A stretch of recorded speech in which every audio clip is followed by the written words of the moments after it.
یا بنی اسرائیل اذکروا نعمتی التی انعمت علیکم واوفوا بعہدی اوف بعہدکم وایای فارہبون۔ بنی اسرائیل، چونکہ یہ لفظ پہلی مرتبہ قرآن مجید میں آ رہا ہے تو یہاں تھوڑی سی وضاحت کرنی ہوگی۔ ابن جو عربی میں بیٹے کے لیے آتا ہے ابن، اس میں جو شروع کا حمزہ ہے یہ در حقیقت اضافی ہے، اصل لفظ جو ہے بے نون پر مشتمل ہے، اسی لیے اس کی جمع سالم آتی ہے بنون۔ قرآن مجید میں المال والبنون زینت الحیات الدنیا، تو یہ جو اس کی جمع سالم ہے وہ در حقیقت بنون ہے، اور پھر اس کی حالت نسبی اور حالت جری بنین ہوگا، اور جب یہ مضاف بن جائے گا تو اس کا وہ نون گر جائے گا، تو اے بنی اسرائیل، اے اسرائیل کی اولاد۔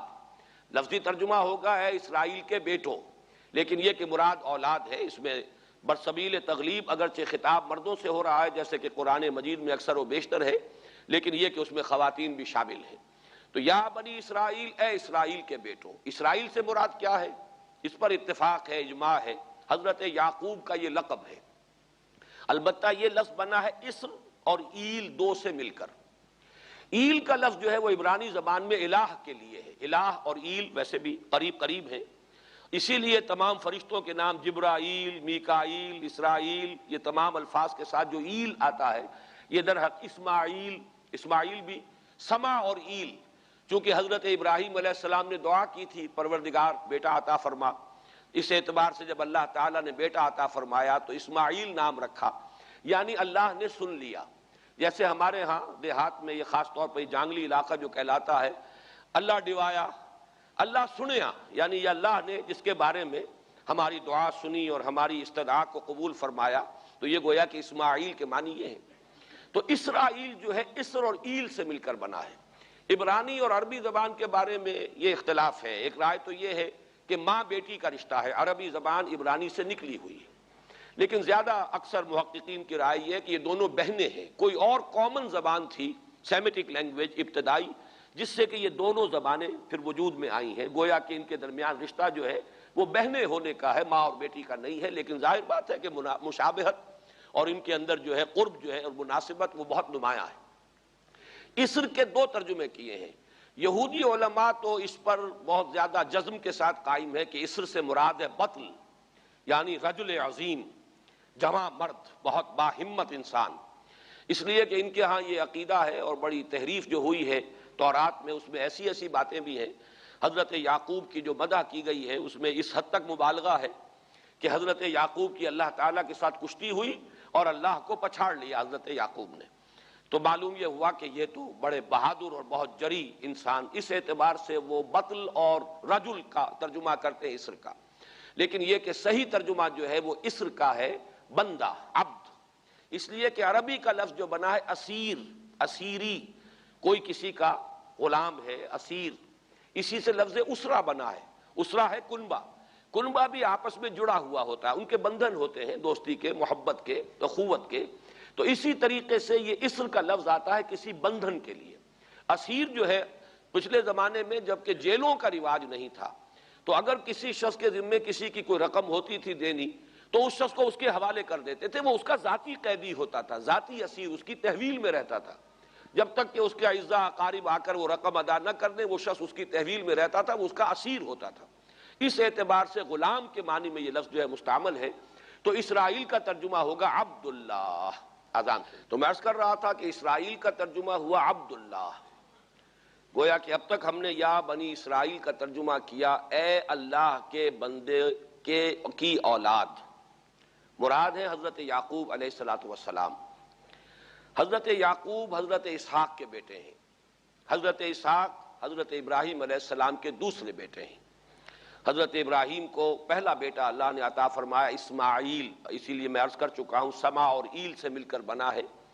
جو دعا کی تھی انہوں نے، اس دعا کا پہلا جواب جو ملا ہے اللہ تعالیٰ کی طرف سے، اس کی مقبولیت کا جو ظہور ہوا وہ حضرت اسماعیل کی شکل میں۔ پھر یہ کہ حضرت سارہ کو بھی اللہ تعالیٰ نے اولاد دی اور حضرت اسحاق پیدا ہوئے۔ اس وقت یہ جو بشارت دی گئی ہے قرآن مجید میں متعدد مقامات پر آگے چل کر آئے گا کہ حضرت سارہ کے ہاں بھی اولاد ہونے کی جو بشارت حضرت ابراہیم علیہ السلام کو فرشتے دینے آئے تھے، اسی میں یہ بھی تھا کہ نہ صرف یہ کہ تمہیں ایک بیٹا عطا ہوگا بلکہ اس کے بعد پوتا بھی عطا ہوگا، گویا کہ ایک بہت جلیل القدر پوتا۔ اس اعتبار سے ایک رائے یہ ہے کہ یعقوب عقب سے بنا ہے، گویا کہ بشارت میں پہلے ہی سے شامل تھا حضرت یعقوب علیہ السلام کا ذکر بھی، کہ اسحاق کے بعد اسحاق کے ہاں ایک بہت جلیل القدر بیٹے کی ولادت ہوگی اور اس کا نام یعقوب ہوگا، یعنی اسحاق کے بعد آنے والا، بیٹے کے بعد جو پوتا آتا ہے۔ لیکن یہود کی رائے یہ ہے کہ حضرت یعقوب پیدا ہوئے ہیں اپنے بھائی عیسو کے ساتھ، یہ تمام بیٹے ہیں حضرت اسحاق علیہ السلام کے، دو بیٹے پیدا ہوئے بیک وقت، جڑواں بھائی۔ پہلے حضرت عیسو کی ولادت ہوئی ہے، اور تورات کے الفاظ یہ ہے کہ یعقوب اپنے بھائی عیسو کی ایڑیاں پکڑے ہوئے تولد ہوا۔ تو چونکہ حضرت عیسو کے بعد حضرت یعقوب کی ولادت ہوئی ہے، تو گویا کہ اس وجہ سے ان کا نام حضرت اسحاق نے یعقوب رکھ دیا، عقب میں آنے والا، بعد میں آنے والا۔ بہرحال حضرت یعقوب علیہ السلام کے پھر 12 بیٹے ہیں جن کی تفصیل پوری موجود ہے۔ یہ تاریخ جو ہے بڑی ریکارڈڈ ہے، اس لیے کہ بنی اسرائیل کی یہ تاریخ جو ہے books of the old testament میں اس کی پوری تفصیل موجود ہے۔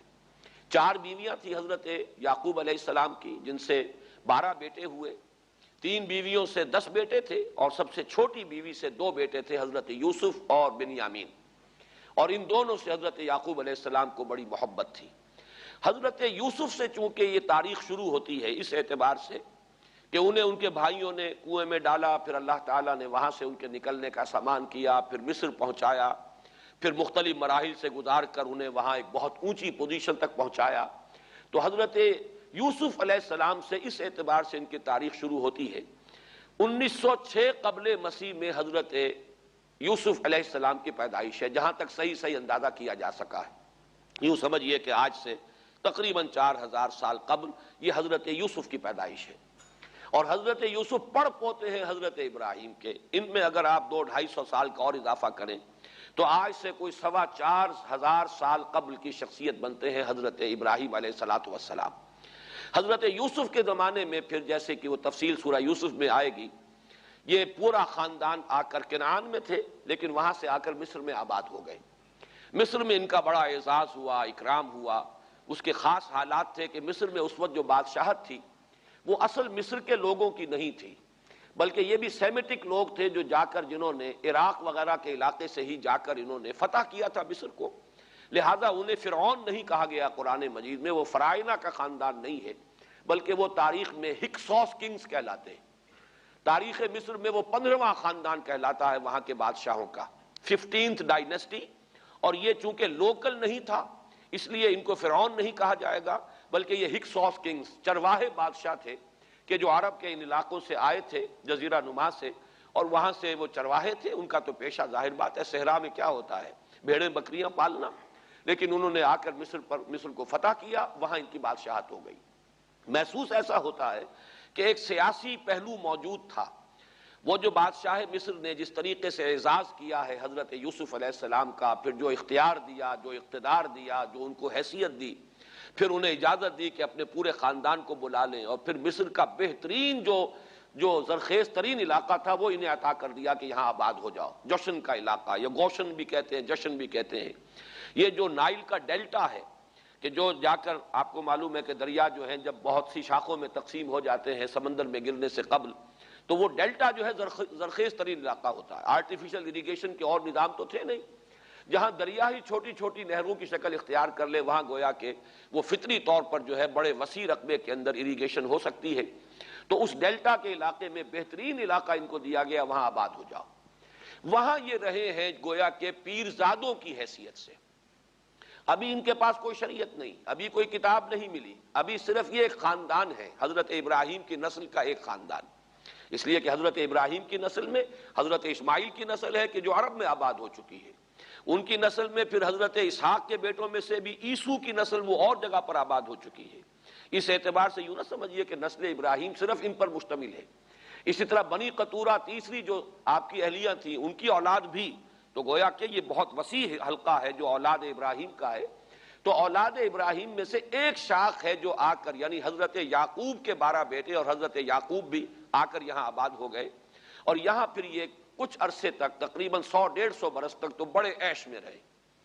یہ تقریباً یوں سمجھیے کہ 1850 قبل مسیح میں ان کا داخلہ ہوا ہے مصر کے اندر، اور وہاں پر 150 برس جو ہیں انہوں نے بڑے عیش میں گزارے ہیں۔ یہ پیرزادے تھے اس لیے کہ بادشاہ معتقد ہو چکا تھا حضرت یوسف علیہ السلام کا، اگرچہ یہ تو ثابت نہیں ہوتا کہ وہ ایمان لایا ہو حضرت یوسف علیہ السلام پر، اس کا کوئی ثبوت نہیں ہے، لیکن معتقد تھا، اور ان کی نیکی کا، پارسائی کا، شرافت کا، ذہانت کا، صلاحیتوں کا اعتراف پوری قوم کو تھا، جس طریقے سے کہ انہوں نے اس ملک کی جو نیا ہے اس کو جس طرح پار لگایا ہے، وہ شدید ترین قحط کا جو ایک دور آیا اس میں سے، اور جتنا بہترین انتظام کیا اس کی بنا پر ان کی صلاحیتوں کے سب معترف تھے۔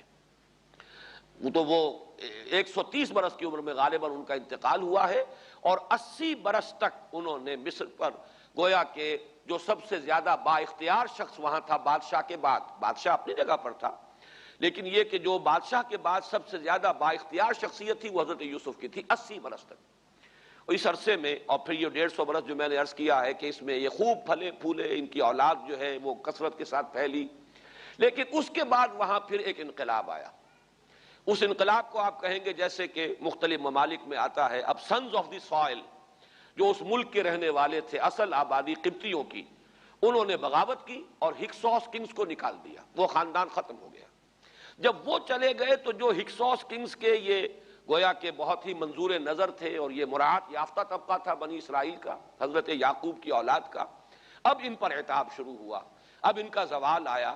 تو یوں سمجھیے کہ تقریباً 400 برس اس کے بعد ان کے بڑی ہی شدت کے اور بڑی سخت غلامی کے، رفتہ رفتہ اس میں شدت پیدا ہوتی گئی ہے، لیکن یہ ہے کہ یہ 400 برس اس لیے کہ پھر 1300 قبل مسیح میں 550 برس بعد پھر ان کا ایکسوڈس ہوا ہے مصر سے، جب حضرت موسیٰ علیہ السلام کو اللہ تعالیٰ نے مبعوث فرمایا، پھر حضرت موسیٰ علیہ السلام ان کی نجات کا ذریعہ بنے، اور پھر مصر سے لے کر وہ انہیں نکلے ہیں، معجزانہ انداز میں ہی سمندر کو پھاڑ کر ان کے لیے اللہ نے راستہ بنایا ہے، قدم قدم پر معجزوں سے ان کی تائید کی ہے، کھانے پینے کے لیے صحرائے تیہ میں کچھ نہیں تھا تو من و سلوہ دیا ہے، پانی پینے کے لیے نہیں تھا تو ایک ضرب سے چٹان میں سے 12 چشمے جو ہے اللہ تعالیٰ نے بہا دیے کہ 12 قبیلے ہیں آپس میں لڑے نہ، کہیں پانی پینے پلانے پہ جھگڑا اور کہیں گھوڑا آگے بڑھانے پہ جھگڑا، قبائلی زندگی میں یہ بڑا سینسٹیو ایشو ہوتا ہے، لہذا قد علم کل اناس مشربہم، ہر قبیلے کے لیے ایک گھاٹ معین ہو گیا، تمہارا چشمہ یہ ہے، تمہارا چشمہ یہ ہے، ایک ضرب سے 12 چشمے پھوٹ گئے۔ پھر انہیں وہاں کوہ طور کے قریب پڑاؤ ڈال کر ان کو وہاں چھوڑ کر حضرت موسیٰ علیہ السلام جو ہے اللہ تعالیٰ کی طلبی پر کوہ طور پر گئے ہیں، وہاں تورات عطا ہوئی ہے۔ تو تورات کے عطا کیے جانے کے بعد اب سمجھیے کہ اب ان کی حیثیت ایک امت کی بن گئی، کتاب پر امت کی تشکیل ہوتی ہے۔ یہ امت مسلمہ قرآن مجید کی بنیاد پر امت ہے، جب یہ کتاب دی گئی ہے اس کی بنیاد پر ایک شریعت دی گئی ہے، کتاب دی گئی ہے، کتاب ہدایت ہے، تو اس نے امت کی شکل اختیار کی۔ یہی وجہ ہے کہ لفظ امت جو ہے قرآن مجید میں صرف مکی صورتوں کے اندر، مدنی صورتوں میں استعمال ہوا ہے۔ کنتم خیر امت اخرجت للناس سورہ آل عمران میں، کذالک جعلناکم امۃ وسطا لتکونوا شہداء علی الناس ویکون الرسول علیکم شہیدا، یہ سورہ بقرہ میں آگے چل کر آ جائے گا۔ تو اصل میں جیسے تشکیل امت جو ہوئی ہے وہ در حقیقت مدنی دور میں آ کر ہوئی ہے، جبکہ شریعت عطا کی جا رہی ہے۔ اسی طریقے سے یہ ایک خاندان تھا، حضرت ابراہیم کی نسل کی ایک شاخ، اس نے امت کی حیثیت اختیار کی ہے، جبکہ صحرائے تیہ میں جب ان کا قیام تھا اور اس صحرائے سینا میں، اور وہاں پر پھر حضرت موسیٰ علیہ السلام کو تورات دی گئی اور شریعت دی گئی، تب سے یہ امت ہے، اور یہ ہے 1300 قبل مسیح۔ 610 عیسوی میں، اب سمجھیے 1300 وہ جمع کیجئے، 610 یہ جمع کیجئے، 1910 برس بعد پھر حضور صلی اللہ علیہ وسلم پر قرآن مجید کی وحی کا آغاز ہوا، اور 622 میں حضور نے ہجرت فرمائی، اور اس کے بھی کوئی 2 سال یا 1 سال کے بعد جو ہے یہ آیات نازل ہو رہی ہیں جو ہم اس وقت پڑھ رہے ہیں۔ تو یہ سارا جو ہے تاریخی پس منظر ذہن میں رکھیے کہ یہ تقریباً 2000 برس کی تاریخ جو ہے ان کی بحیثیت امت، ویسے تو ان کی تاریخ اگر شروع کریں گے بنی اسرائیل تو حضرت یعقوب سے شروع ہونی چاہیے، اور وہ اس سے زیادہ ہو جائے گی طویل، لیکن در حقیقت امت کی حیثیت سے ان کی تاریخ 2000 برس کی شمار ہوگی کہ 1300 قبل مسیح میں جب ہجرت کی ہے حضرت موسیٰ علیہ السلام نے اپنی قوم کو لے کر مصر سے، اور جب صحرائے سینا میں آئے ہیں، سینائی پیننسولا میں، اور پھر کتاب ملی ہے، تورات عطا کی گئی، شریعت عطا کی گئی، تب سے اس کا امت کی حیثیت سے آغاز ہوا۔ ایک بات اور نوٹ کر لیجئے، ان کو امت مسلمہ کیوں نہیں کہا گیا؟ اس کے لیے اس کا ایک سبب ہے۔ در حقیقت امت مسلمہ کا لفظ یا خیر امت یا امت کا لفظ جو ہے اس موجودہ امت کے لیے اس لیے استعمال کیا گیا ہے کہ یہ امت کسی ایک نسل پر مشتمل نہیں ہے۔ یہ امیین اس کے نیوکلیس ہے، لیکن یہ کہ ہر نسل کے لوگ اس میں آ کر شامل ہوئے ہیں، ہر قوم جو ہے اس میں آ گئی ہے، اس لیے اس کا نام جو ہے وہ صفاتی ہے، امت مسلمہ۔ لیکن چونکہ یہ سابقہ امت مسلمہ ایک ہی نسل پر مشتمل ہے، حضور صلی اللہ علیہ وسلم سے پہلے کسی نبی اور کسی رسول کی بعثت اس کی قوم سے باہر نہیں ہوئی ہے، کسی ایک خاص قوم کی طرف بعثت ہوئی ہے، کسی خاص علاقے کی طرف بعثت ہوئی ہے۔ بعثت عمومی الی کافۃ الناس یہ صرف محمد الرسول اللہ صلی اللہ علیہ وسلم کی امتیازی شان ہے۔ وما ارسلناک الا کافۃ للناس بشیرا ونذیرا۔ اس اعتبار سے ان کا جو ہے اس میں علم گویا کہ بنی اسرائیل ہی ہے کہ جو برقرار رہا ہے، اے اسرائیل کی اولاد۔ اگرچہ میں اس موضوع پہ تقریریں کر چکا ہوں، لیکن آج پھر اس گفتگو کے حوالے سے بات چیزیں تازہ کرتا ہوں۔ اس وقت عالمی سطح پر یہودی جمع عیسائی بریکٹ میں کر لیجیے، اور امریکہ جمع یورپ یہ بریکٹ میں کر لیجیے، ان کا اندر معاملہ کیا ہے؟ اصل جو ہے اس میں پیچھے مائنڈ ہے، ماسٹر مائنڈ، سازشی ذہن، وہ یہود کا ہے۔ باقی عیسائی آلہ کار بن گئے ہیں۔ جو 100% آلہ کار ہے یہود کا وہ پروٹیسٹنٹس ہیں۔ پروٹیسٹنٹزم یہود ہی نے پیدا کرایا تھا، یہود ہی نے یورپ کے اندر سود کا رواج شروع کروایا، ورنہ سود حرام تھا وہاں پر بھی، یوزری بھی اور کمرشل انٹرسٹ بھی، دونوں حرام تھے، یہ یہودیوں نے کروایا۔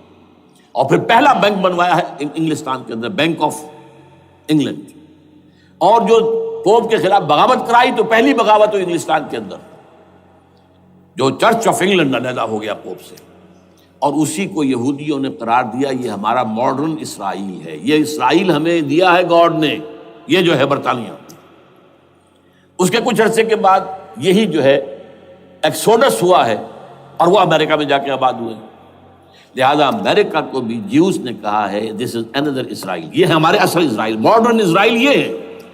اس لیے کہ جو انہیں وہاں پر اقتدار حاصل ہوا ہے، جو قوت حاصل ہوئی ہے، جس قدر دولت انہوں نے وہاں جمع کی ہے، وہاں کے جس طریقے سے جکڑ لیا ہے حکومتوں کو، فرنگ کی رگے جہاں پنجے یہود میں ہے۔ ٹھیک 100 سال پہلے علامہ اقبال یہ مشاہدہ کر کے آ گئے تھے یورپ میں، اور کون دیکھنے والا تھا کہ وہاں کیا ہو رہا ہے، بیہائنڈ دی سین کیا ہے، سامنے کیا ہے، پردے کے پیچھے کیا ہے۔ فرنگ کی رگے جہاں پنجے یہود میں۔ اس وقت فرنگ کا امام تھا برطانیہ، یہ وہ سلطنت تھی جس پر سورج کبھی غروب نہیں ہوتا تھا۔ آج وہ فرنگ کا امام امریکہ ہے۔ یہ برطانیہ تو اب وہ جو ایک نظم ہے کہ بچپن میں پڑھی تھی، London bridge is going down going down going down, اس کی مثال ہے۔ برطانیہ کی کوئی حیثیت ہی نہیں، ورلڈ پاور کی حیثیت نہیں ہے، وہ تو چھوٹا بھائی اس نے بنا رکھا امریکہ نے اپنا، تو اس حیثیت سے جو ہے اس کی کوئی حیثیت ہے، ورنہ کوئی اور حیثیت نہیں۔ بہرحال ان دونوں میں یہ ہے کہ پیچھے ماسٹر مائنڈ، سازشی ذہن، پلاننگ، سکیم ساری یہودیوں کی۔ اعلی کار امریکہ سب سے بڑھ کر، اس کے بعد برطانیہ ہے، اور اس میں اصل پروٹیسٹنٹس، ان میں بیپٹسٹ، ان میں اس سے بھی آگے بڑھ کر ایونجلسٹ، جن کو کہتے ہیں بورن اگین کرسچنس، جن کو کہتے ہیں نیو کنزرویٹو کرسچنس، یہ تمام اصطلاحات آپ اخبارات میں پڑھتے ہوں گے، ان کو گروپ کر لیجیے۔ یہ اصل اعلی کار، ان کو ایک نیا نام دیا گیا ہے کرسچین زائنسٹ۔ ایک یہودی زائنسٹ ہیں، سارے یہودی زائنسٹ نہیں ہیں، بہت سے یہودی ہیں جو یہ زائنسٹ کے مخالف ہیں۔ چنانچہ میری ہیوسٹن میں ملاقات ہوئی تھی ڈاکٹر وشو گرانٹ، بہت بڑا پروفیسر ایمیریٹس یہودی، لیکن یہ کہ اس نے کہا، بڑے اجتماع میں کہا، ہمارا اجلاس تھا وہاں پر، ہم نے یہ جو ہے بلایا تھا، ایک یہودی، ایک عیسائی اور ایک مسلمان، تینوں جو ہیں وہ تقریریں کریں۔ انہوں نے کہا تھا کہ وی آر ناٹ سپورٹنگ اسرائیل۔ اس نے وہ عیسائی جو آیا ہوا تھا پروفیسر، اس کی طرف they are supporting Israel, we are not supporting اسرائیل۔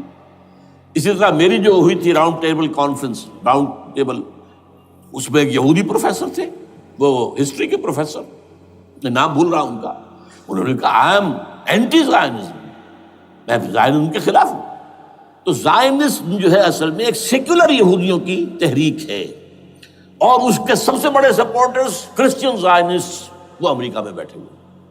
تو یہ ہے صورتحال۔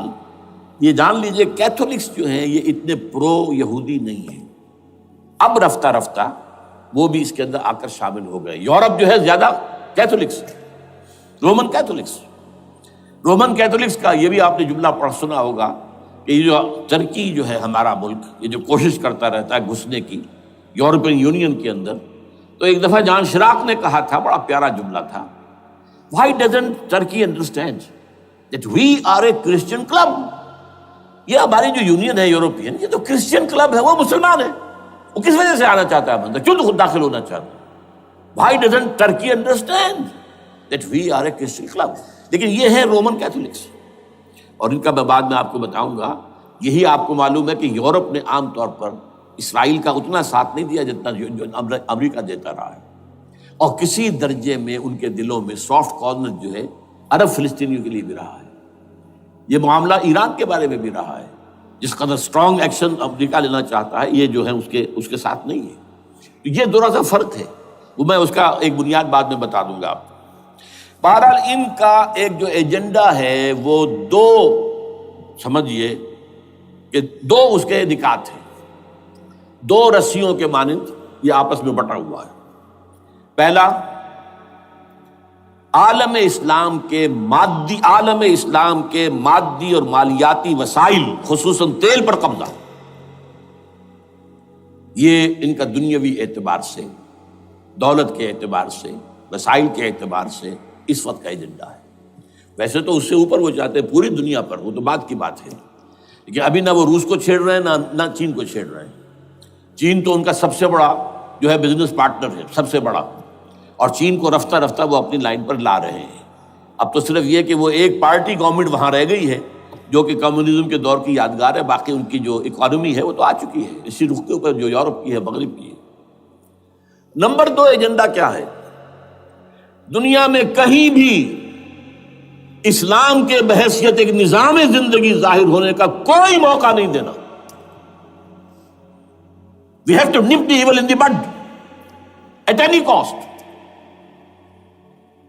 یہ ان کے ایجنڈے کا دوسرا بڑا ہے۔ یہ دو ہے انٹرٹوائنڈ، جیسے آپ لڑیوں کو بٹ دے کر رسی بناتے ہیں، ایسے یہ دو لڑیے ہیں۔ اسلام کا پولیٹیکل سوشو اکنامک سسٹم کہیں نہ آ جائے دنیا میں، ہو نہ جائے آشکارا شر پیغمبر کہیں، یہ ابلیس نے کنکلوڈ کیا ہے۔ وہ جو ابلیس کی مجلس شورا ہے، ہو نہ جائے آشکارا شر پیغمبر، کہیں ایسا نہ ہو کہ پیغمبر کی شریعت دنیا کے سامنے آ جائے، پیغمبر کا نظام آ جائے۔ الحذر، آئین پیغمبر سے 100 بار الحذر، حافظ ناموس زن، مرد آزما مرد آفری، یہ معاشرتی نظام ہو گیا۔ موت کا پیغام ہر نوع غلامی کے لیے، نہ کوئی فخور و خاکہ نہ گدائے رہنشی، یہ سیاسی نظام آ گیا، اور کرتا ہے دولت کو ہر آلودگی سے پاک و صاف، منعموں کو مال و دولت کا بناتا ہے امین۔ تم دولت کے امین و مالک نہیں ہو، اور اس سے بڑھ کر اور کیا فکر و عمل کا انقلاب، بادشاہوں کی نہیں اللہ کی ہے یہ زمین، ان الارض للہ۔ یہ نظام کہیں نہ آ جائے دنیا، یہ جس پہ کہ وہ خطرہ محسوس کر رہا تھا۔ اور اس کے بعد یہ کہتے ہیں، یہ تو تھا عصر حاضر کے تقاضے، لیکن یہ کہ صورتحال کیا ہے؟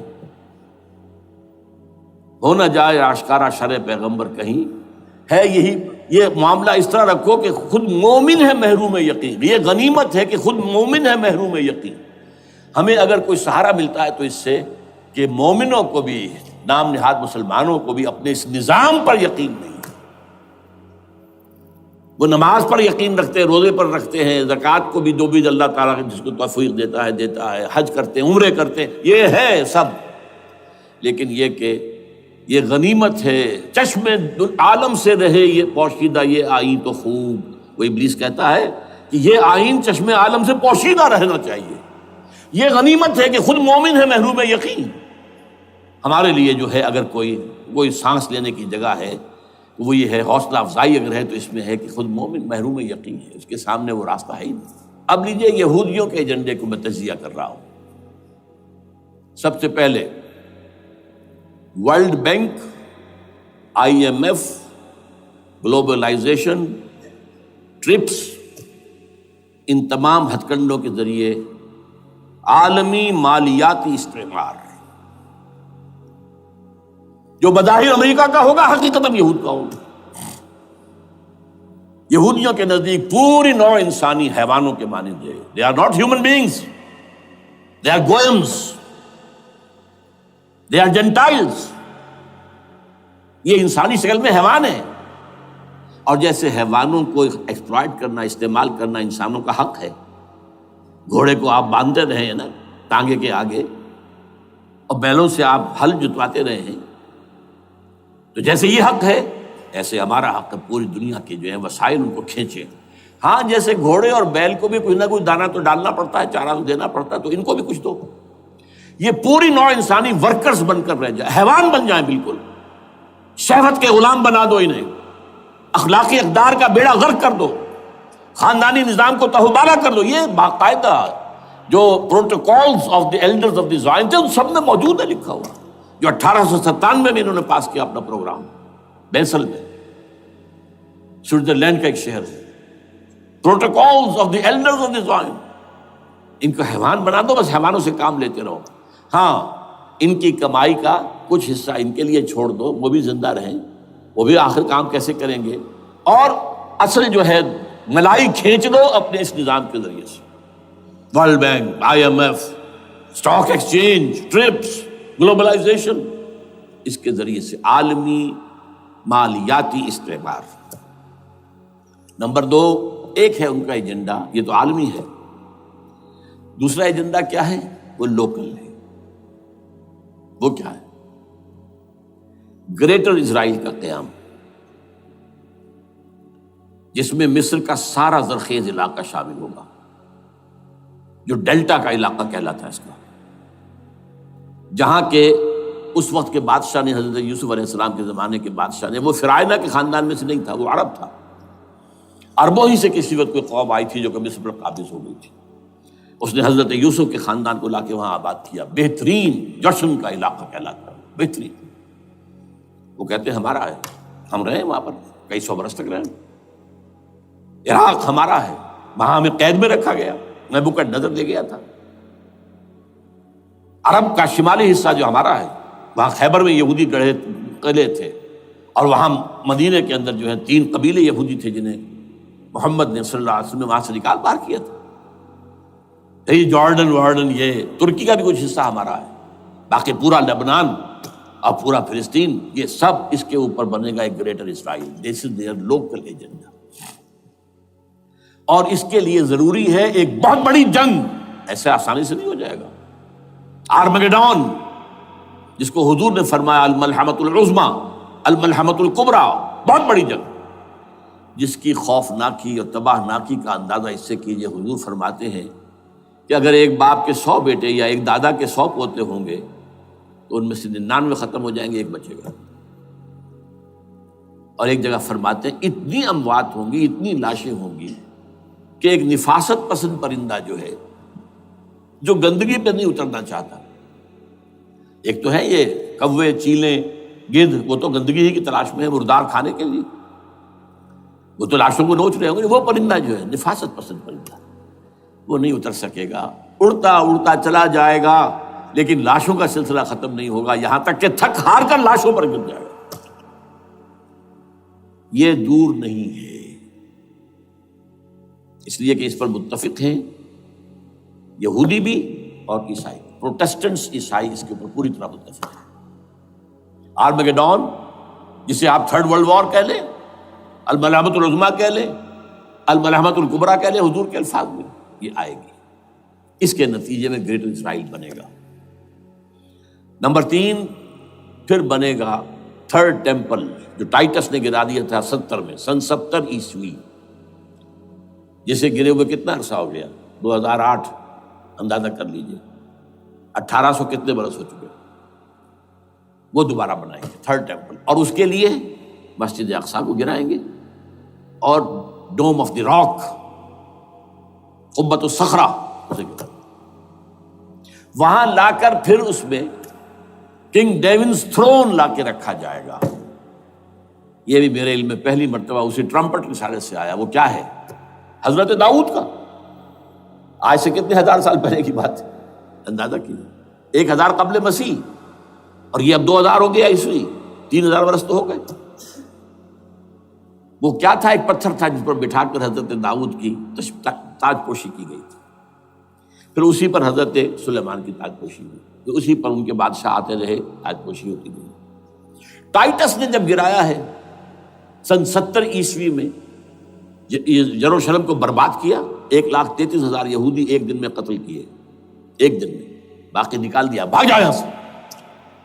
اس کو کہتے ہیں diaspora, that started in 70 AD، یہ منتشر ہو گئے، جس کا جہاز سنگھ سمایا چلا گیا، یورپ میں چلے گئے، شمالی افریقہ میں، مسلمان ملکوں میں، انڈیا میں آ گئے، ایران میں آ گئے، سب جگہ وہاں سے نکال دیے گئے، ڈائسپورا۔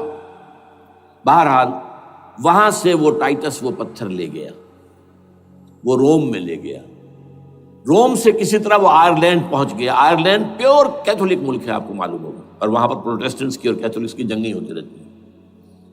کبھی بھی شیعہ سنی مسلمانوں کی اس طور سے خانہ جنگی نہیں ہوئی ہے جیسے کہ وہاں ان دو عیسائیوں میں، کیتھولکس اور پروٹیسٹنٹس میں ہوتی ہے۔ وہ رومن کیتھولک ملک ہے بیچ میں۔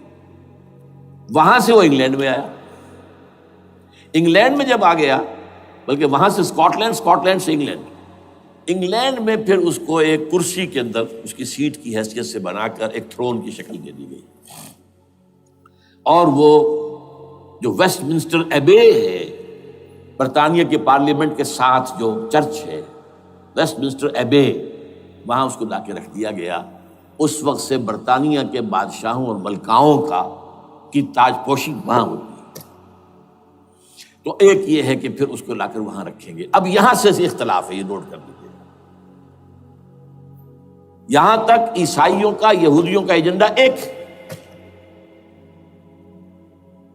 یہاں اختلاف ہے۔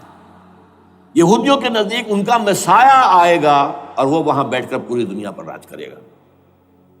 وہ مسیح جس کی خبر دی گئی تھی شروع کی کتابوں میں، جو تورات کی ابتدائی کتابیں ہیں، وہ تو حضرت مسیح کی شکل میں آ گئے۔ دی پروفیسی واز فلفلڈ۔ یہودیوں نے نہیں مانا، انہیں تو قرار دیا جادوگر ہے، کافر ہے، مرتد ہے، ولد الزنا ہے، اور اپنے بس پڑتے سوری پر چڑھوا دیا۔ وہ دوسری بات ہے، اللہ نے کیا کیا، وہ ایک علیحدہ مسئلہ ہے۔ چنانچہ یہ کہ دی سچویشن از ویکنٹ، وہ مسیحا کی جگہ ابھی باقی ہے ان کی، and they are waiting for ہم۔ تو وہ آئے گا اور وہ یہاں اس تخت داؤد پر بیٹھ کر پوری دنیا پر حکومت کرے گا۔ عیسائیوں کا کہنا کیا ہے کہ در حقیقت حضرت مسیح نازل ہوں گے، سیکنڈ کمنگ آف جیسس، جس کو ہم بھی مانتے ہیں، اگرچہ ہوگا کیسے، حالات و واقعات کا کیا ہمارے نزدیک رنگ ہے وہ کچھ مختلف ہے، وہ میں اس کو بیان نہیں کر سکتا۔ حضرت مسیح علیہ السلام پھر اس تخت پر بیٹھیں گے ان کے عیسائیوں کے مطابق۔ چنانچہ پوپ جو مر گیا ہے، پال سیکنڈ، اس کو یہ ٹرمپٹ والے کہتے ہیں شیطان، اور ان کا کہنا یہ ہے کہ اس شیطان نے the old ancient Holy Roman Empire کو ریوائیو کیا ہے، یونائٹڈ یورپ بنا کر۔ اور ان کا مقصد کیا ہے کہ یہ فلسطین میں ایک رومن کیتھولک حکومت قائم کرنا چاہتے ہیں۔ یہودی اپنی حکومت چاہتے جو ہے، اور وہ اپنی حکومت چاہتے ہیں، یہ ان کا کہنا ہے۔ یہ میں نہیں جانتا کہ اس میں کس حد تک ان میں ایک دوسرے پر الزام درست ہے، لیکن جیسے کہ آپ کو معلوم ہے کہ انڈونیشیا کے اندر بھی ہوا تھا، ایک جزیرے کو تقسیم کر دیا، ایک حصہ جو ہے اس کا وہ رومن کیتھولک ریاست بن گیا ہے۔ شاید نائجیریا میں بھی اس طرح کا معاملہ ہوا ہے کچھ تھوڑے علاقے کے اندر، وغیرہ وغیرہ۔ تو یہ ہے، لیکن بہرحال یہ ان کا۔ عیسائیوں کا معاملہ کیا ہے؟ میں نے جیسا کہ بتایا کہ یہ تو اس ایجنڈے کے اندر متفق ہے، اور عیسائی بھی ورلڈ ڈومینیشن، مالیاتی جو ہے استعمار، اس کے لیے کوشاں ہیں۔ لیکن ان کے نزدیک حضرت عیسیٰ ابن مریم آئیں گے علیہ الصلوۃ والسلام، اور وہ حکومت کریں گے۔ اس پورے ڈرامے کا اسکرپٹ پورا یہودیوں کا لکھا ہوا ہے، اور انہی کی سازش اس پورے ڈرامے کے پیچھے ہے۔ البتہ بظاہر اس ڈرامے کا بڑا کیریکٹر جس سے آپ ہیرو کہیں وہ امریکہ ہے، اور اس کے تابع یورپ بھی ہے. یہ ہے عالمی سطح پر معاملہ اس وقت. ویسے میری 2 کتابیں جو ہیں اس پر کتابچے ہیں. 4 سال پہلے میں نے اسی مقام پر 2 تقریریں کی تھی. ایک موجودہ عالمی حالات اور اسلام کا مستقبل. وہ دوسرا حصہ جو میں اس وقت نہیں چھیڑ رہا، ہوگا کیا اصل میں، جس میں یہ ہے کہ کہیں اسلامی ریاست قائم ہو، خلافت کا نظام قائم ہوگا کہاں ہوگا یہ میں بحث نہیں کر رہا. حضرت مہدی کا ظہور ہوگا، وہ آئیں گے عرب کے اندر.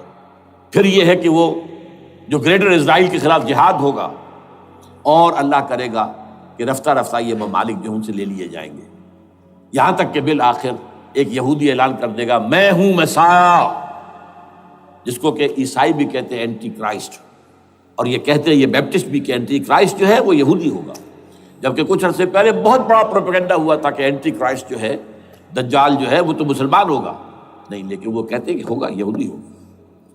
اور پھر اس یہودی کو قتل کریں گے حضرت مسیح، دی ریئل مسیح، اصل مسیح جو اٹھا لیے گئے درمیان میں، وہ آئیں گے اور ان کے ہاتھوں دجال بھی قتل ہوگا، اور پھر مسلمانوں کے ہاتھوں ایک ایک یہودی ختم ہوگا.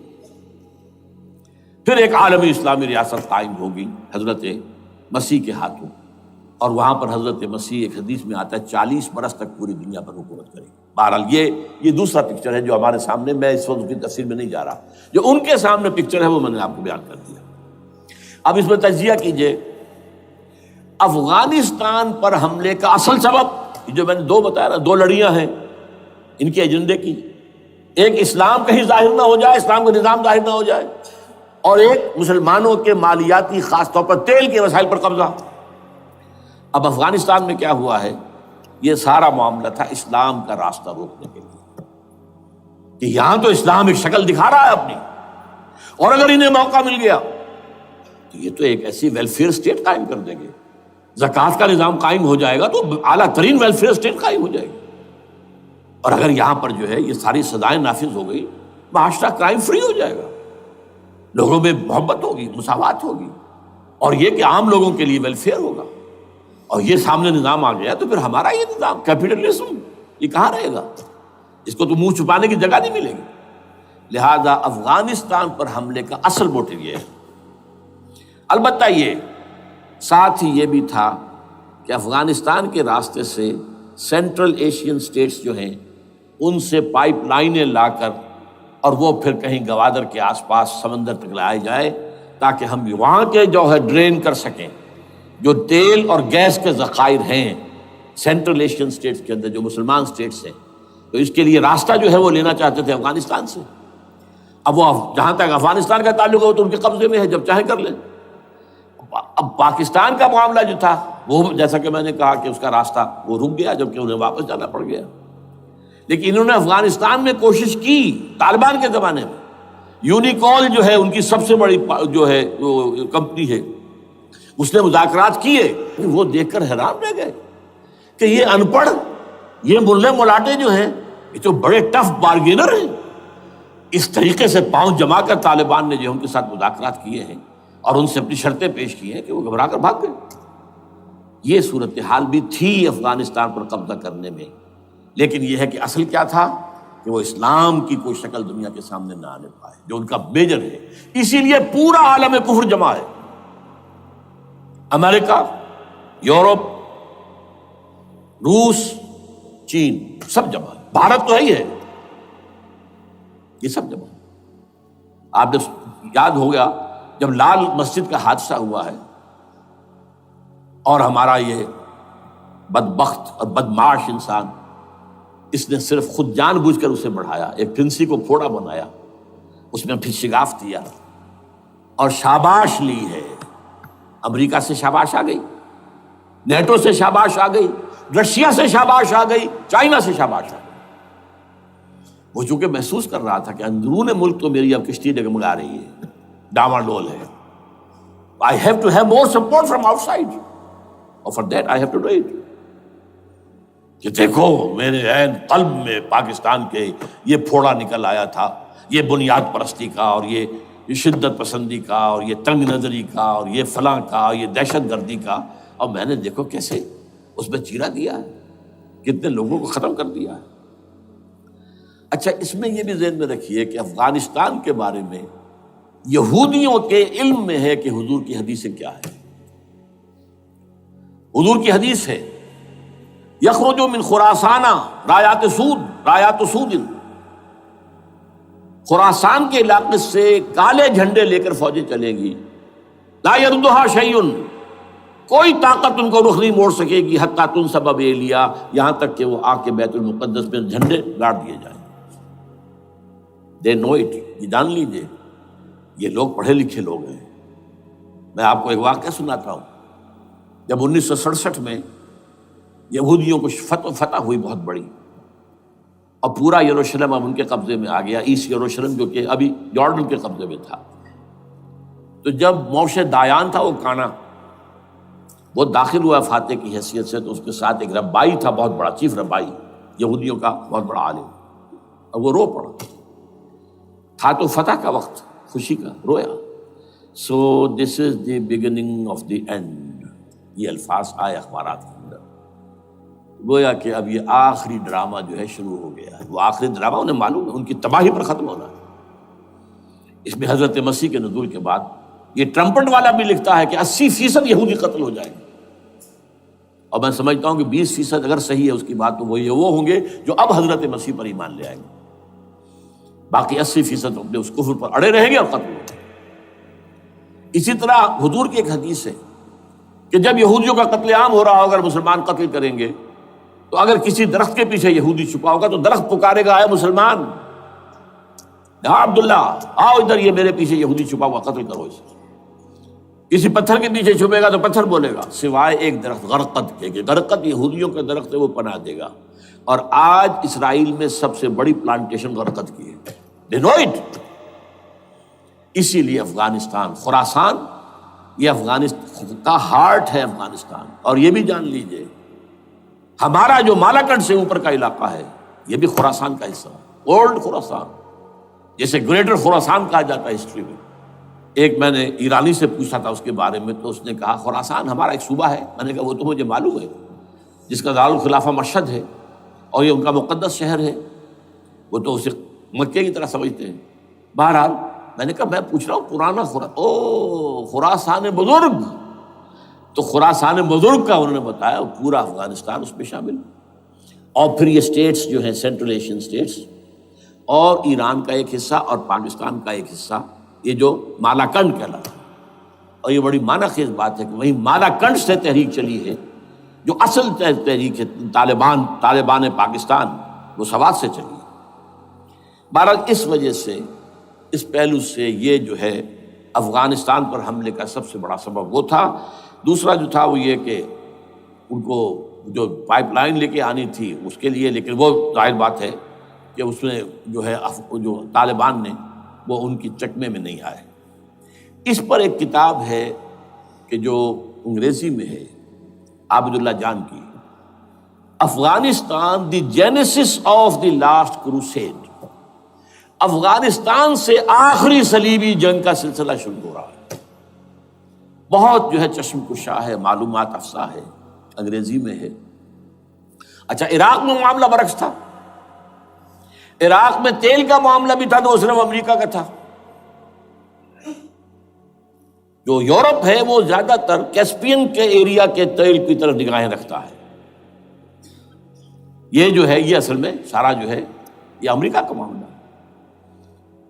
اور دوسری طرف یہ کہ یہاں کو مذہبی سلسلہ نہیں تھا، حالانکہ تھا، وہ یہودیوں کا تھا. وہ کیا تھا؟ Extension, first step towards the establishment of greater Israel. یہ بات اچھی طرح سمجھ لیجیے. یہاں پہ تیل کا معاملہ بھی میں نے کہا تھا نا، دو لڑیاں ہیں جو چل رہی ہیں. تیل کا معاملہ یہاں خاص طور پر عراق کے اندر زیادہ، افغانستان میں بہت کم. لیکن یہ کہ یہاں پر بھی جو اصل ہے بیہائنڈ دی سین، جو اصل چیز کیا ہے کہ گریٹر اسرائیل کے قیام کی طرف پہلا قدم. میں یاد دلاتا ہوں آپ کو کہ فرسٹ گلف وار ہوئی تھی جس میں عراق کا بھرکس نکال دیا گیا تھا. اس کے اختتام پر کہا تھا شوارز کرافٹ، جو ان کا کمانڈر ان چیف تھا الائڈ فورسز کا، اس نے صاف کہا تھا، مجھے آج تک ایک ایک لفظ یاد ہے، we fought this war for the protection of Israel.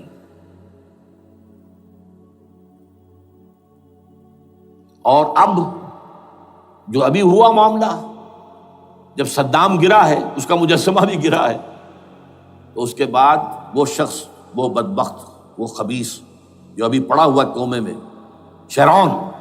Sharon نے کہا تھا ان قریب عراق پر ہماری حکومت ہوگی، اور اس سے پہلے تو ہم صرف عراق میں سے یوفریٹس تک کا علاقہ مانگتے تھے، دریائے فرات تک کا، اب ہمارا مطالبہ یہ ہے کہ ہم تو در حقیقت دجلہ تک جائیں گے، دجلہ، تاکہ پورا کا پورا جو فرٹائل جو دو آبا ہے دجلہ اور فرات کے درمیان کا بہترین علاقہ، وہ سارا ہمارے پاس۔ اس سے آپ اندازہ کر لیجئے کہ یہ دونوں چیزیں جو ہیں دونوں جگہ موجود ہیں۔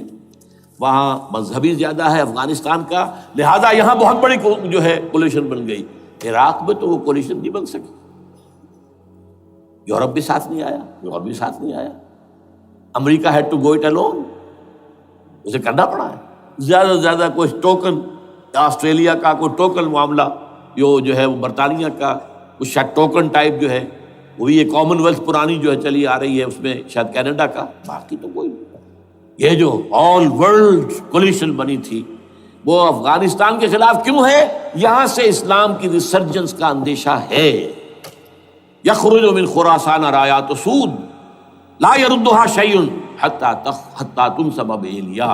حضور کے زمانے میں ایلیا جو ہے وہ کن کے قبضے میں تھا؟ عیسائیوں کے۔ اس کے بعد ہمارے قبضے میں آیا، لیکن پھر کروسیڈرز نے ہم سے لے لیا تھا، اور 88 برس وہ عیسائیوں کے پاس رہا، 1099 عیسوی سے لے کر 1187 تک۔ اب پھر یہود کا قبضہ ہے، پہلے عیسائیوں کا تھا، اب یہود کا۔ اب ان سے لینا واپس، پہلی مرتبہ بھی عرب نہیں لے سکے تھے، کھونے والے عرب تھے، واپس لینے والا کرد تھا، صلاح الدین ایوبی رحمۃ اللہ علیہ۔ اب بھی کھونے والے عرب ہیں، مصر اور شام اور اردن، تینوں کا مقابلہ کیا اس نے، اسرائیل نے، اور قبضہ کیا پورے ویسٹ بینک پر، گولان ہائٹس پر، سینائی پیننسولا پر، اور یہ کھو دیا ہم نے اپنے ہاتھ سے۔ اور اب بھی عربوں میں تو کوئی دم نہیں ہے، کوئی جان نہیں ہے، ان کو عیاشیوں نے، دولت مندی نے بالکل تباہ و برباد اور کھوکھلا کر کے رکھ دیا۔ بہرحال یہ جو چیزیں میں نے آپ کو بتائی ہیں، یہ تو وہ پلانز ہیں جو سب شیاطین جن و انس کے پروگرام ہیں۔ وہ جیسے کہ کبھی کہا تھا خمینی صاحب نے، شیطان بزرگ، دی گریٹسٹ شیطن، امریکہ، اصل میں امریکہ، اور اس کے پیچھے حقیقت میں یہود، سامنے امریکہ، پیچھے یہود۔ بالفعل کیا ہوگا یہ تو پھر اللہ ہی جانتا ہے کیا ہوگا۔ وَمَكَرُوا وَمَكَرَ اللَّهُ، کافر اپنی چالیں چلتے ہیں، اللہ اپنی چال چلتا ہے۔ اور سَنَسْتَدْرِجُهُم مِّنْ حَيْثُ لَا يَعْلَمُونَ وَأُمْلِي لَهُمْ إِنَّ كَيْدِي مَتِينٌ۔ اے نبی آپ گھبرائیں نہیں، ہم ان کافروں کو رفتہ رفتہ وہاں سے لے آئیں گے جہاں سے آپ کو بھی انہیں احساس تک نہیں ہوگا کہ یہ تو گرفت میں آ رہے ہیں، ٹریپ ہو رہے ہیں، اور ابھی ذرا میں انہیں ڈھیل دے رہا ہوں۔ میں املی لہم ان کیدی متین، میری چال بہت مضبوط ہے۔ وہ اللہ کیا کرے گا وہ میں نے آپ کو بتایا، جھلک دکھا دی ہے۔ انشاءاللہ اسی علاقے میں پاکستان اور افغانستان، اور اس کا ہارٹ ہوگا یہ پشتونستان، سرحد اور مشرقی افغانستان مل کر پشتونستان، پشتون اسی مشرقی اس میں ہے، پاکستان کا مغربی صوبہ ہے، شمال مغربی سرحدی صوبہ، یہ ہارٹ، اور پھر پاکستان اور افغانستان، انشاءاللہ یہی ہوگا۔ اور پھر یہ کہ یہاں سے فوجیں جائیں گی جو حضرت مہدی کی حکومت جمائیں گی عرب کے اندر۔ عربوں میں جان نہیں ہے کہ وہ مہدی کی حکومت کو جما سکے۔ یخرج ناس من المشرق یؤتون للمہدی، یعنی سلطان ہی، مشرق کی طرف کے کسی ملک سے فوجیں آئیں گی جو مہدی کی حکومت قائم کریں۔ عربوں میں دم نہیں۔ بہرحال ہوگا کیا، وہ میں نے کہا کہ یہ تو اللہ کے ہاتھ میں ہے۔ اب یہ کہ کرنا کیا چاہیے، یہ ہے میری تقریر کا آخری حصہ۔ دیکھیے ذوالفقار مرزا نے جو کچھ کہا اور سید قائم علی شاہ نے، میں خوشائند سمجھتا ہوں کہ طالبانائزیشن اور ہے، اسلامائزیشن اور ہے، ٹھیک ہے، تیری آواز مکے اور مدینے. طالبانائزیشن کے اندر کچھ بغیر تعلیم یافتہ، کچھ جذباتی، اس طرح کے لوگ بھی ہیں جن میں انتہا پسندی بھی ہے، جیسے کہ میں پہلے بیان کر چکا. افغانستان میں ہوا ہے، افغانستان کے اندر بھی رفتہ رفتہ وہ اپنی ان چیزوں سے نکل رہے تھے، نکل جاتے ہیں، لیکن موقع نہیں دیا گیا. Nip the evil in the bud ختم کر دیا گیا. اسی طرح ہمارے سرحدی صوبے میں جیسا کہ میں بتایا 3 قوتیں برسرکار ہیں. ہو از ہو نوز اٹ، کون کیا ہے. لیکن بہرحال یہ کہ پہلی بات یہ، اسلام اور پاکستان لازم و ملزوم ہیں. یہاں اسلام آئے گا تو یہ ملک رہے گا، نہیں آئے گا تو ختم ہو جائے گا. اس میں کوئی شک نہیں. میری 2 کتابیں پڑھ لیجیے اگر اللہ توفیق دے، ہمت دے. اسلام اور پاکستان، یہ سن 67-68 کی تحریر ہے میری. جینیسس آف پاکستان کیا تھا، how Pakistan came into existence. پھر یہ کہ میں نے استحکام پاکستان کے نام سے سن 85 کے اندر کتاب لکھی ہے. یہ دونوں کتابیں پڑھی ہیں. پاکستان کا کوئی جواز نہیں اگر یہاں اسلام نہ آئے، اور واقعتاً ہم جواز کھو چکے ہیں. یہ تو اللہ تعالیٰ ہمیں مہلت دے رہا ہے. لیکن اب یہ سمجھ لیجئے، یہ اللہ تعالیٰ کی طرف سے ایک خاص مہلت ہے، اور شاید آخری مہلت ہے جو ہمیں مل رہی ہے. یہاں اسلامائزیشن نہ ہوا تو یہ ملک نہیں رہے گا. میں یہاں آپ کو ایک شعر سنا دوں. ہے تو ایک ایسی شخصیت کا جو کچھ کنٹروورشل بھی ہو گئی، بعد میں بدنام بھی ہو گئی. ایک زمانے میں جماعت اسلامی کے بڑے مخلص کارکن تھے وہ، مولانا کوثر نیازی. انہوں نے ایک بڑا تلخ شعر کہا تھا، اسلام کو اگر تیری فضا راس نہ آئے، اے میرے وطن تجھ کو کوئی آگ لگائے. ہمیں اسلام چاہیے، اور اسلام نہیں آئے گا تو یہ ملک نہیں رہے گا. کوئی زرداری، کوئی نواز شریف اس ملک کی بقا کی ضمانت نہیں دے سکتا. اس کی بقا ہے اگر تو اسلامائزیشن میں. 61 سال کی ہماری بے وفائی اللہ کے ساتھ کیے ہوئے وعدے کی، اس کا ایک عذاب ادنا ہم جھیل چکے ہیں. 71 یاد کی سن 71 پاکستان 2 لخت، 93,000 مسلمان پاکستانی بھارت کی قید میں بھیڑوں بکریوں کی طرح ہانک کر لے جائے گئے، ٹرکوں میں بھر بھر کر، جیسے کہ ڈیرہ غازی خان سے بھیڑیں بکریاں آتی ہیں لاہور میں ذبح ہونے کے لیے. کنسنٹریشن کیمپس میں ہمارے ٹائیگر نامی جرنیل نے پیش کیا اپنا ریوالور. کتنے لوگ مارے گئے، کتنا فساد ہوا. مسلمان کے ہاتھوں مسلمانوں کا خون کتنا ہوا. یہ اللہ کا ایک خاص عذاب ہوتا ہے. میں نے وہ آیت آپ کو سنائی تھی، قل هو القادر على ان يبعث عليكم عذابا من فوقكم او من تحت ارجلكم. اے نبی سے کہہ دیجیے اللہ اس پر قدرت رکھتا ہے، جب چاہے تم پر کوئی عذاب اوپر سے بھیج دے، تمہاری زمین کے نیچے سے نکال دے. زلزلہ آیا تھا کہ نہیں؟ او یلبسکم شیعا، ایک تیسری شکل بھی ہے. نہ اللہ آسمان کو کوئی تکلیف دے، نہ زمین کو. زمین پھٹے گی تو آدمی جائے گا نا اندر، بلکہ تمہیں گروہوں میں تقسیم کر کے او یلبسکم شیعا فیذیق بعضکم بعض بعض، تو ایک دوسرے کی قوت کا ایک دوسرے کو مزہ چکھائے. تم خود ایک دوسرے کے گلے کاٹو. ہمیں کسی اور قوم کو تکلیف دینے کی ضرورت نہیں ہوگی. یہ کام ہمارے ساتھ ہو چکا ہے 1971 میں. بہرحال اب اس کے بعد بھی تاخیر تو ہماری جو کی تو ہے. اب ہم اس جگہ پر پہنچ گئے کہ شاید اب عذاب الاکبر آنے والا ہے. وہ آیت بھی میں نے شروع میں پڑھی تھی، وَلَنُذِيقَنَّهُم مِّنَ الْعَذَابِ الْأَدْنَىٰ دُونَ الْعَذَابِ الْأَكْبَرِ لَعَلَّهُمْ يَرْجِعُونَ. چھوٹا عذاب آیا سن 71 میں پاکستان. بہرحال مغربی پاکستان تو برقرار رہا، اس کا نام بھی پاکستان رہا. اب شاید بڑا عذاب آ رہا ہو، بلکنائزیشن جس کے نقشے جو ہیں دنیا میں شائع کیے جا چکے ہیں.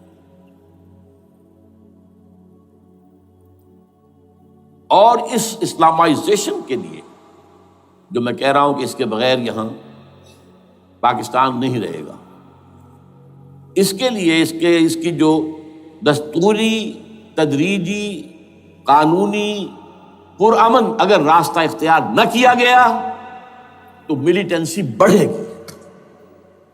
یہ رکنے والی نہیں ہے. یہ جو اوپر کا جو علاقہ ہے، ایک ٹرائنگل ہے جس کا نقشہ کھینچا ہے ایک بہت بڑے مصری ادیب اور مورخ نے، شکیب ارسلان ان کا نام تھا. انہوں نے کہا ہے کہ یہ پامیر سطح مرتفع جو ہے، پامیر جسے روف آف دی ورلڈ کہا جاتا ہے، اس سے پہاڑوں کے سلسلے نکلتے ہیں. کوئی چین کی طرف چلا گیا، کوئی تبت کی طرف چلا گیا، جو قراقرم ادھر آ گیا پاکستان کی طرف، ہمالیہ آ گیا پاکستان انڈیا کی طرف، ادھر ہندو کش چلا گیا افغانستان میں. یہ سب جیسے کہ ایک جو پہیا ہوتا ہے اس کے جو لگے ہوتے ہیں اسپوکس جنہیں کہتے ہیں. اس نے کہا کہ ایک طرف ہمالیہ اور ایک طرف ہندو کش، اس کے درمیان میں جو قوم رہتی ہے، اب نوٹ کر لیجیے، یہ ہمالیہ کا اینڈ جو ہے مغربی، وہ کیا ہے، یہ نتیا گلی وغیرہ اسی کا حصہ ہے. اس کے بعد ختم، دریائے سندھ بہ رہا ہے، لیکن اوپر جا کر وہ ٹرن دیتا ہے رائٹ کو، تو پھر اب وہ قراقرم اور ہمالیہ کے درمیان جاتا ہے، یہاں تک کہ انڈیا سے جو اس کا داخلے کا راستہ آ جاتا ہے. لیکن یہ جو ہے یہ درمیانی راستہ، یہ اصل میں ہندو کش ادھر اور ہمالیہ ادھر، اس کے درمیان جو قوم آباد ہے. اور اس ٹرائنگل کا بیس ہے مالاکنڈ کا پہاڑ، مالاکنڈ، ہمالیہ، ہندو کش. اس ٹرائنگل میں جو قوم آباد ہے، شکیب ارسلان کہتا ہے اگر پوری دنیا میں اسلام کی نبضیں ڈوب جائیں تب بھی یہاں کے لوگوں میں اسلام کی نبض چلتی رہے گی. یہ وہ علاقہ ہے جہاں سے پاکستان کے طالبان کا آغاز ہوا، جہاں سے پرامن تحریک چلی تھی اس کا راستہ روک دیا گیا. اب وہ شدت پسندی پر آ گئے، اور یہ شدت پسندی بڑھے گی اگر آپ نے تشدد سے روکا. اگر امریکہ کے چمچے بنے رہے، اگر امریکی ایجنڈے ہی کو پورا کرتے رہے اور اپنے لوگوں کو مارتے رہے، تو جواب میں گریک چراغ حقیقت کو گل کیا تم نے تو موج دودھ سے صد آفتاب ابھریں گے.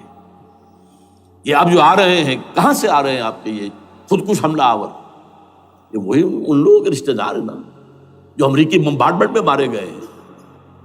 کتنے ہیں جن کے بچے ختم ہو گئے، بیٹے مر گئے.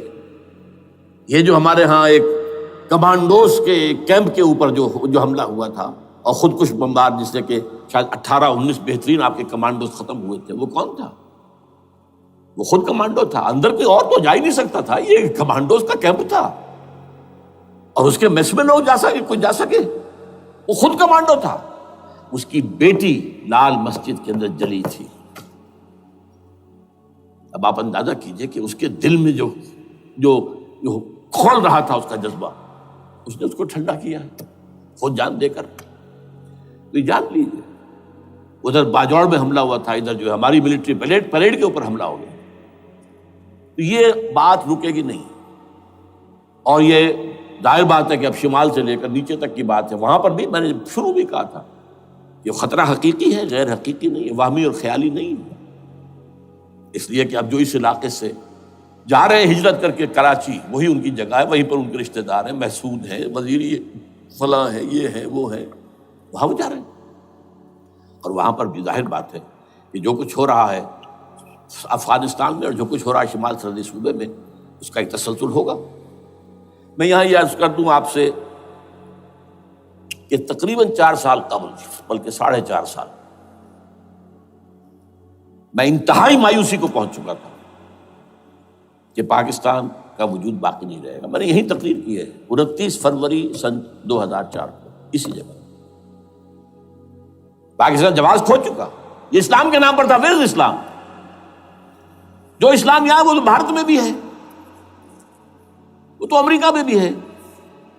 وہ کہاں ہے اسلام کا سیاسی نظام، اسلام کا تعزیراتی نظام، اسلام کا کرمنل لا، اسلام کا سول لا، اسلام کے فیملی لاز کہاں بنائے تھے اس شخص نے جو فیلڈ مارشل بنا تھا، خود ساختہ، جو اس نے قوانین بنائے تھے. تمام علماء نے کہا تھا، تمام مکتبہ فکر کہ غلط ہے. تحریک کوئی نہیں اٹھائی، یہ ان کی غلطی تھی، کوتاہی تھی. جمہوریت کی تحریک میں شامل ہو گئے، اس پر کوئی تحریک نہیں چلائی. بہرحال وہ نظام کہاں ہے؟ وہ نظام تو قائم نہیں کیا. اس حوالے سے یہ اپنا جواز کھو چکا ہے. نو ریشنل ریزون دیت جسے کہتے ہیں فرینچ کے اندر، ریزون دیت کسی چیز کی ریزن ریشنل آف ایگزسٹنس. اس کے بعد یہ ہے کہ پچھلے سال سے کچھ مایوسی میں کمی ہوئی. Number 1، chief justice of Pakistan Iftikhar Muhammad Chaudhry کے اندر ہمت اللہ نے دی، وہ کھڑا ہو گیا. جرنیلوں کے جمگھٹے کے اندر ایک سویلین آدمی جو ہے جس درجے کا مرعوب ہو سکتا ہے، آپ اس کا اندازہ کر لیجیے. اور اس کے بعد اسپونٹینیس موومنٹ وہ کلا ہے، انہومی شے، سوچ نہیں سکتے ہم. یہ موومنٹ جو ہے یہ کوئی اسٹریٹ ارچنز کی چلائی ہوئی نہیں ہے، یہ ہمارے ہاں کے گاموں ماجوں کی نہیں ہے، بلکہ یہ تو پڑھے لکھے لوگ، وکیل، کالے کوٹ، کالی ٹائیاں، پینٹ، یہ جو سختیاں جھیلی ہیں انہوں نے. ابھی تک وہ تحریک چل رہی ہے. اگر اس سے ظاہر بات ہے وقت گزرنے کے ساتھ ساتھ اس کی وہ تیزی اور تندی میں تو کمی آئی، اور حکومت کو موقع ملا ان کے اندر کوئی رفت پیدا کرنے کا بھی. لیکن بہرحال ان دونوں چیزوں سے میری مایوسی میں قدرے کمی ہوئی. اب دوسری بات وہ تھی 18 فروری کے الیکشن کا پرامن طور پر منعقد ہو جانا. میں یہ سمجھتا تھا کہ جو اس کے اندر دخل اندازی ہے، ریگنگ ہو گئی ہوگی.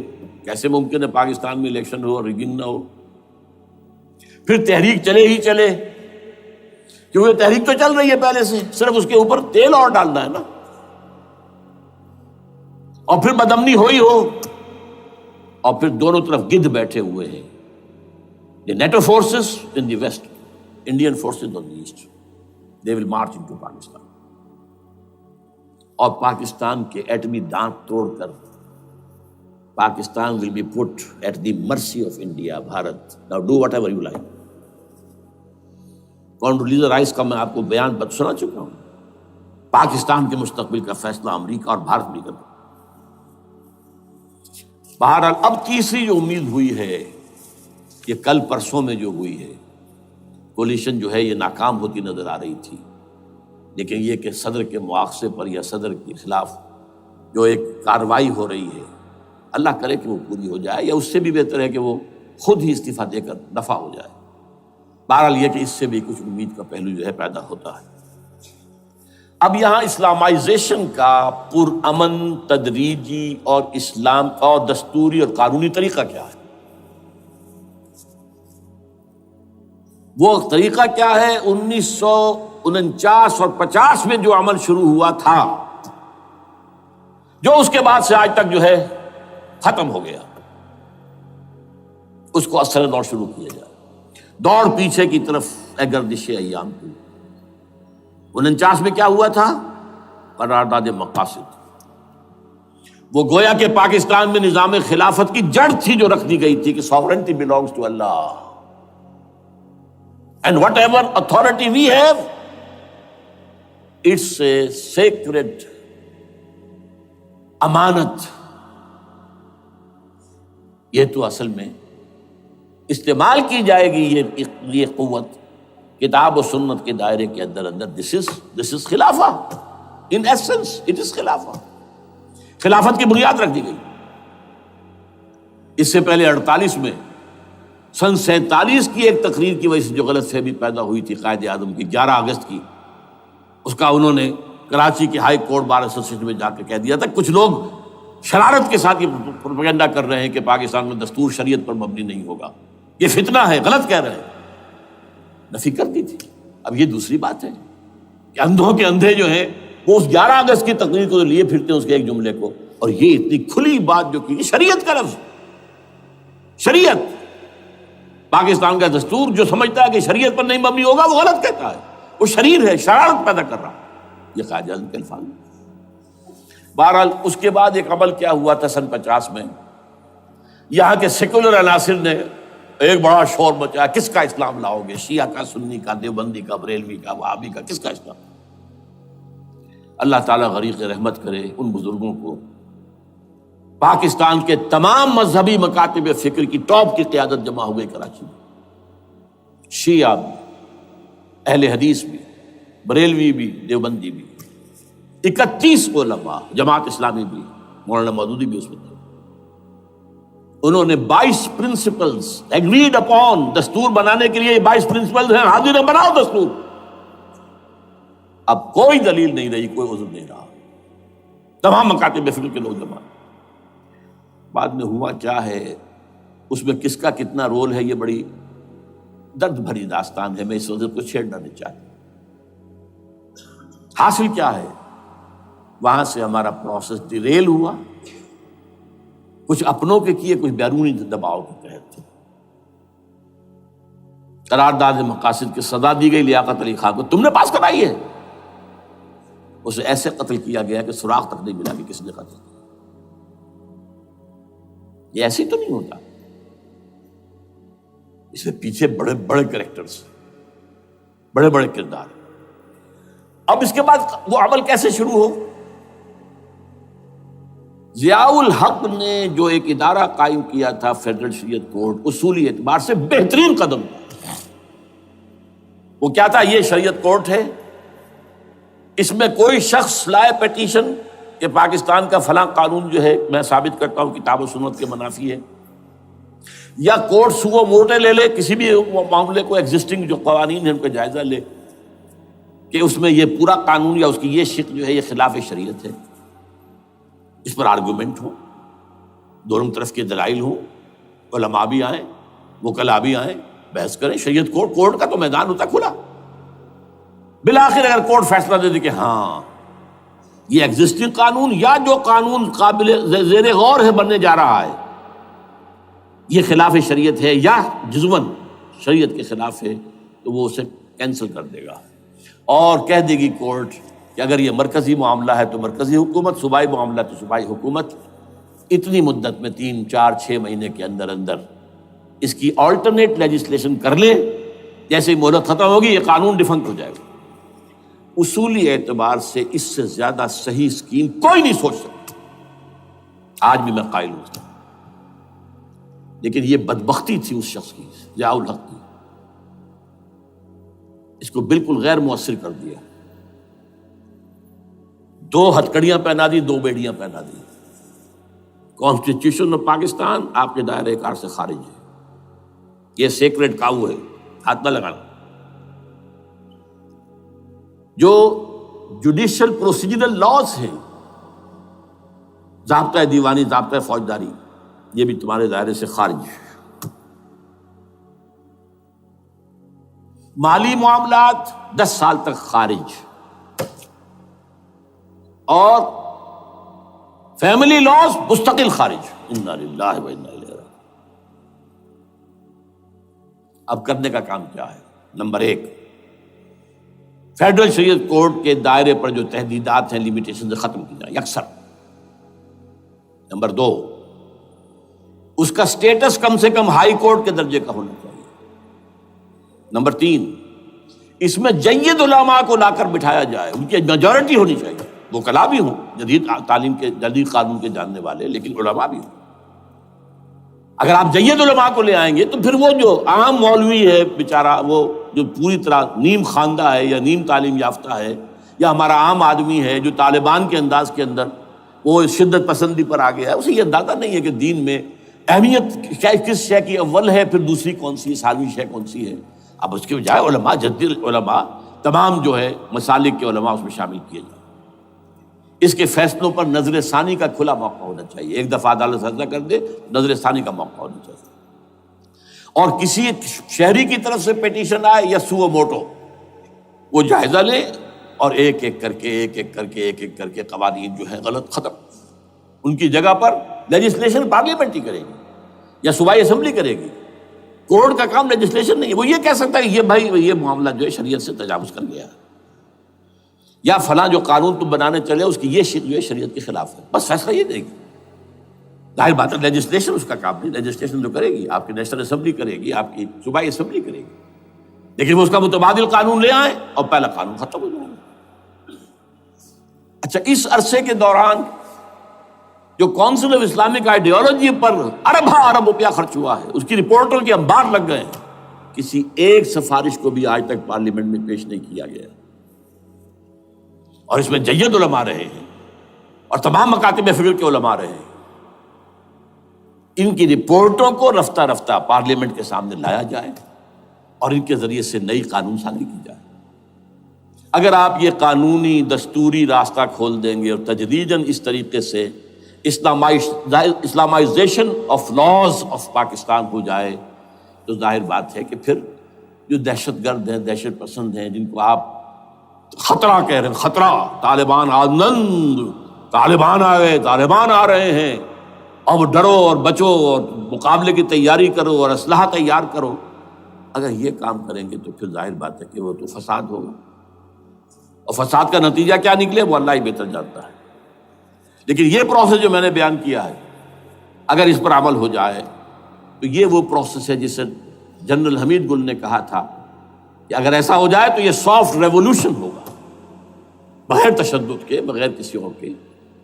اگر نیت ٹھیک ہے اور اگر یہ واقعی جیسے قائم علی شاہ نے سمجھ لیا ہے اور جیسے کہ ذوالفقار مرزا نے سمجھ لیا ہے، اسلامائزیشن اگر اس کو سب سمجھ لے، زرداری بھی سمجھ لے اور نواز شریف بھی سمجھ لے اور سب سمجھ لے، تو ظاہر بات ہے کہ پھر کسی توڑ پھوڑ کے بغیر، کسی اور بدامنی کے بغیر، کسی تشدد کے بغیر اسلامائزیشن یہاں ہو جائے تو سب کے دل خوش ہو جائیں گے، اور یہ سارا جو بھی تشدد ہے، یہ دہشت گردی ہے، اس کے راستے بند ہو جائیں گے۔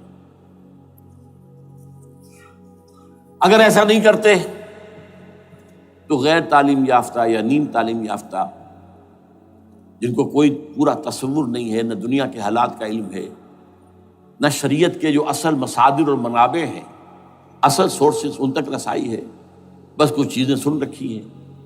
یہ تو معلوم ہے انہیں کہ داڑھی رکھنی ہے، سنت ہے، لیکن یہ کہ یہ فرض تو نہیں ہے بھائی، پھر اس کی کوئی خاص مقدار تو معین نہیں ہے، یہ تو نہیں جانتے۔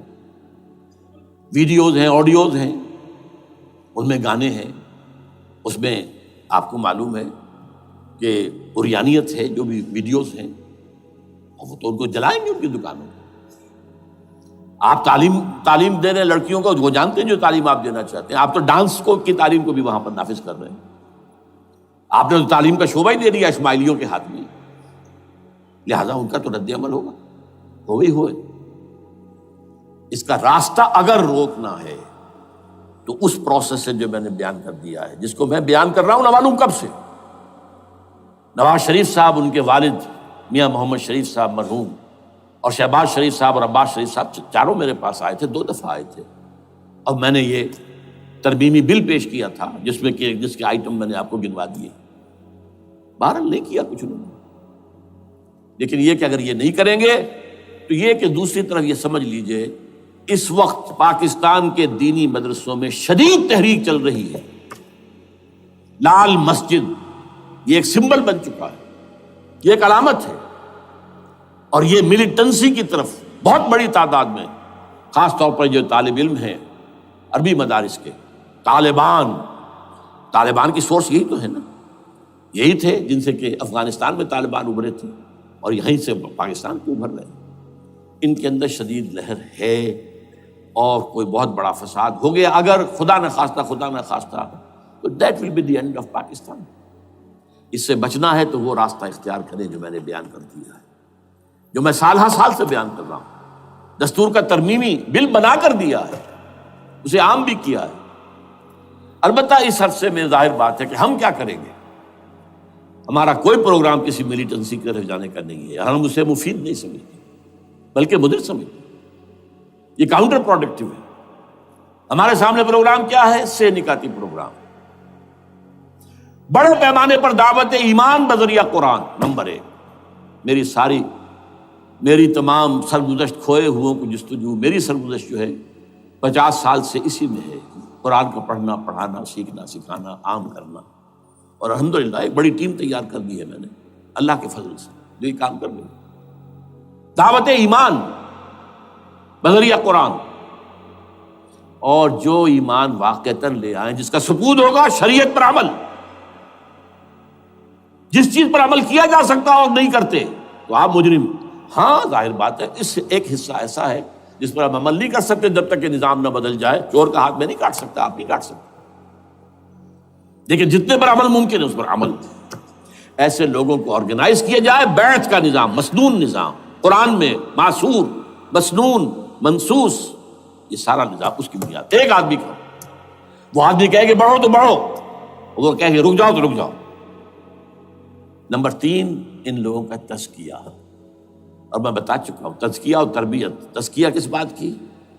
کوئی امنگ، کوئی ولولہ، کوئی مقصد، کوئی تمنا دل میں نہ رہے سوائے اللہ کی رضا کی۔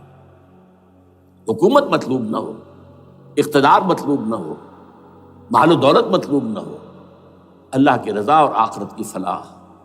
ہر تمنا دل سے رخصت ہو گئی۔ حضرت مجذوب کا مصرع، اب تو آ جا، اب تو خلوت ہو گئی، اے اللہ تو آ جا میرے دل میں، میرے دل سے ہر تمنا نکل چکی ہے، خلوت ہے۔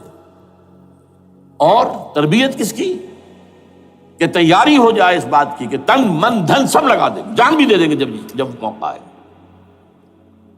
چوتھا کیا؟ کہ جب تک یہ تعداد کافی نہ ہو، یہ نہیں ہے کہ 150 آدمی لے کر کسی ایک جگہ پر کسی لال مسجد کو ہم مرکز بنا کر بیٹھ جائیں، نعرہ لگا دیں، ملک گیر جماعت، اور وہ بھی معتدل تعداد پہ، وہ جب تک نہیں ہوتی تو ہم یہی 3 کام کریں گے، یہی 3 کام کریں گے۔ دعوت ایمان بذریعہ قرآن، تنظیم بذریعہ بیعت، مسنون بیعت، تزکیہ اور تربیت کرتے رہیں گے۔ بانشہ درویشی در ساز دمادم زن، دمادم زن، دمادم، یہی کام کرتے رہو، کرتے رہو، کرتے رہو۔ نو ملیٹنسی، نو الیکشنز۔ لیکن جب تعداد کافی ہو گئی تو ایک منظم اور پرامن مطالباتی اور احتجاجی تحریک، توڑ پھوڑ نہیں، گھراؤ جلاؤ نہیں، جیسے گاندھی نے شروع کی تھی،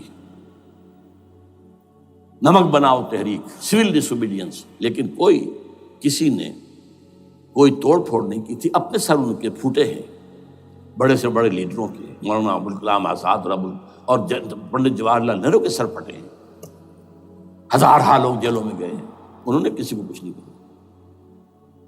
اسی کا نقشہ ایرانیوں نے دکھایا، 20,000 سے لے کر 30,000 تک جانیں دے دی، ہتھیار نہیں اٹھائے،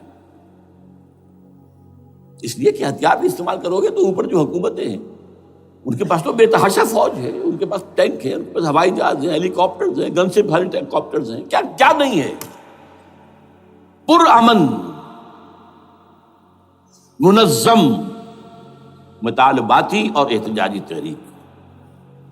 اللہ کرے کہ ہمیں اس کے لیے جو مہلت درکار ہے وہ مل جائے۔ ہمیں معلوم نہیں کہ کہیں وہ مہلت ختم ہی نہ ہو رہی ہو، لیکن اگر ہم آخری سانس تک اس کام میں لگے رہیں گے تو انشاءاللہ اللہ تعالیٰ کے ہاں ہم معذور قرار پائیں گے۔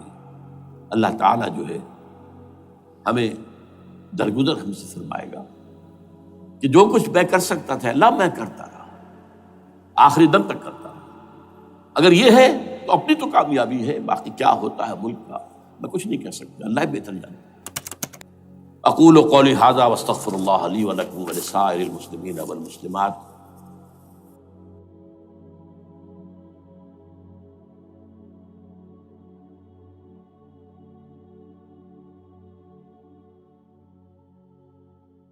چنگا لگدا ہے علی والا، سونا لگدا ہے علی والا، سونا لگدا ہے علی والا، چنگا لگدا ہے علی والا، علی والا والا علی والا، چنگا لگدا ہے علی والا، سونا لگدا ہے علی والا۔ کسے بھی میدان چو، کسے بھی میدان چو، سن لے سن لے سن لے، نہیں بھجدا علی والا، نہیں بھجدا علی والا۔